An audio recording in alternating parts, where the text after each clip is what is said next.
You're very welcome back to Red Business in Focus with Cork's local enterprise offices, where we're sharing Cork's success stories. And this week we have a great one for you. Justine Green of Ballyvolane House and Ballyvolane House Spirits Company in the spotlight. We're going to be talking to him about the successful house itself. They do boutique weddings, they've got glamping experiences, but more importantly, they have branched into drink.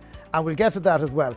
Justine, it is lovely to meet you again. How are you? Very well, and thanks for having me on. We start this series with everybody having 30 seconds to talk about the company, to tell us the essence of what you do. So your 30 seconds starts now. Great. I own, along with my wife, Ballyvolane House, which is a historic house, B&B, built in 1728. And we operate accommodation. We host small weddings as well. We have glamping in the summer months. And we also operate a gin distillery where we make a gin called Bertha's Revenge Gin. And we also have glorious gardens, which is a big part of the whole Ballyvolane experience. Again, somebody who didn't need 30 seconds. We're getting really good at this, by the way. You've captured the whole situation. It started out as a farm, though. I mean, right. Would you describe yourself predominantly as a farmer who's branched into business? Exactly. Well, I grew up on a farm, and I wouldn't describe myself as a very good farmer, but I've done a lot of farming, mainly digging holes and fixing broken tractors.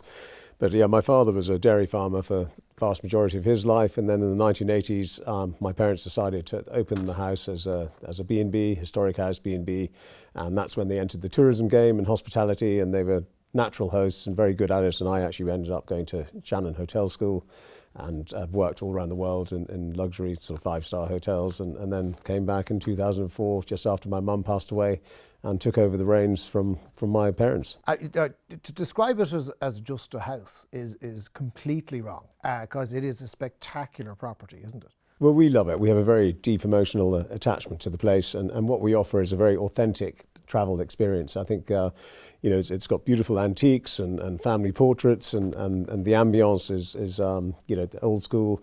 And I think when people come and stay with us, they feel a real connection with Cork, with it's just a sense of history, and it gives them a sense of place, and it's very stylish. We take a lot of trouble to keep the house in good nick, and being a house that's nearly 300 years old requires a huge, colossal effort and upkeep, and but we want to ensure our guests have all the creature comforts like comfy beds, good Wi-Fi, as well as preserving that sort of sense of mystery that people love. And you did the weddings, obviously, which is a huge part of the business. Yeah. Well, was until a certain thing, which we'll talk about in a minute. But glamping. Yeah.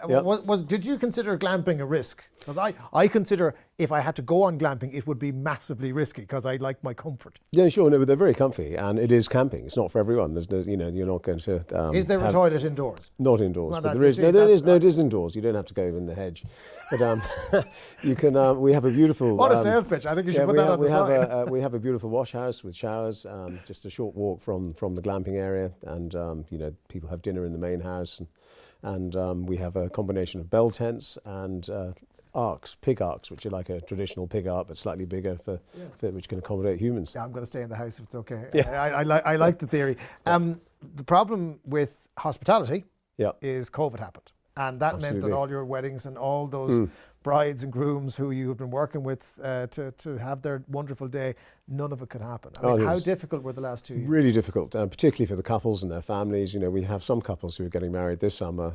This is their 4th attempt, and it's been deeply frustrating and upsetting for them, and so many levels. And most of them have had children, funny enough, so they've all cracked on and started a family, which is brilliant. So they're coming to get married with their toddlers. That's a great story. So we're really looking forward to getting back up and running again. And now, you did diversify. You seem to be good at diversifying. Yeah. And the gin is a prime example. When did gin become an idea for you? Well, I've been watching the rise of premium gin in the UK over the last 15 years, and always looking for opportunities to try and fend off starvation, particularly in the winter months, because our business is very busy in the summer. And then unfortunately in rural Cork, in our part of Cork anyway, the tourist season is quite short. And so we have to, and we never really quite generate enough to keep the show on the road year round. So we're always looking for ideas and opportunities, and gin was something we went and explored, and here we are. We'll talk about the different varieties of gin in just a minute, but explain Bertha's Revenge, because it's a brilliant story behind the name. Yeah, well, it's got a huge USP in that we're using whey alcohol as our base spirit, where most gins you would sit down and sip would be made out of grain spirit, mostly wheat, sometimes barley.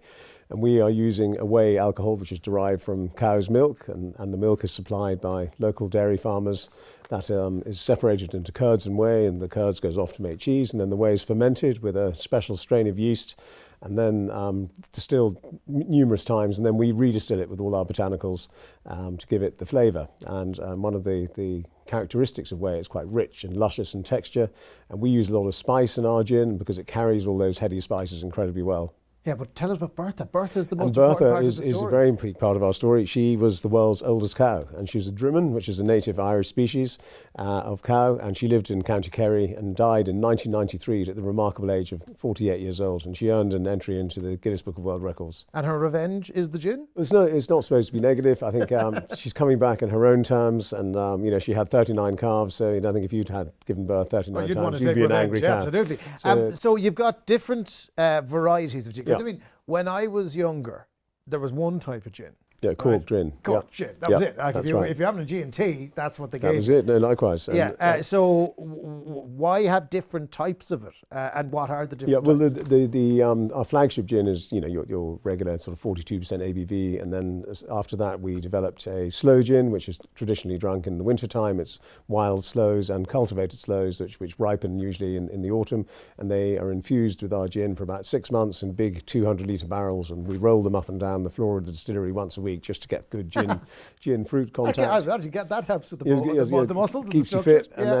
and then we decant the berries after about 6-7 months, and then we add sugar at the end to taste. And so that's our second one. Our third one is the Navy Strength, which the whole term came about during the Napoleonic era, when the Royal Navy used to keep all their hooch in casks on the decks of the ships, and if there was a raging storm and it spilled over, or the French were having a crack at them, and it wet the gunpowder with the alcohol, if it was below 57.1%, it would not ignite. So the quartermasters in the Royal Navy used to insist on a high strength hooch. And the higher the ABV, the more flavour it carries. So it's something that cocktail mixologists would often reach for if they're mixing gin-based cocktails, because the gin would really express itself really well. Brilliant. And then the last one is the crab apple gin, which is one we just launched a couple of weeks ago, and that is made in the same way as slow gin. We infuse crab apples in our gin, and we source the crab apples from a friend of mine called David Keane in Cappoquin, and they make a very fine apple juice called Crinnaton. And then we add a jaggery sugar at the end, which is a raw, unrefined Indian jaggery sugar. It's very perfumed, and then we infuse that with a little bit of clove. I'm loving the crab apples, which I would just assume are the most useless thing ever. You found a use for them. Well, exactly. Well, David actually grows them. He's an apple grower by profession, and he uses them as pollinators because they have a very long flowering time. So they're really good to get the bees working to pollinate the flowers. You've had a lot of support over the years. What was the biggest bit of support? Well, I have to say the LEO have been absolutely fantastic. Our local enterprise office in Mallow, Kevin Curran and Joan Kelleher have been immensely supportive in terms of grants to help with buying equipment. We had mentoring, during the COVID period as well. We had help with getting outdoor furniture for outside dining from the house. And we've also moved our business online. So we set up an online shop for the gin as well as in the house, and that really helped sort of get through what was a very difficult time. Yeah, it's a fantastic story. I just love the diversity that you now have in the business. Yeah. That it could have just been a house that did hotels, but now you're a house that does glamping, you're a house that does gin. You keep yourself fit by rolling those barrels. There's so much you can do. If people want to find out about the alcohol, I think it's Ballyvolane Spirits.ie. Correct. And if it's the house, it's ballyvolanehouse.ie. Correct. Justin, it's been lovely talking to you, and wish you thank you. all the family the best of luck. Thank you very much.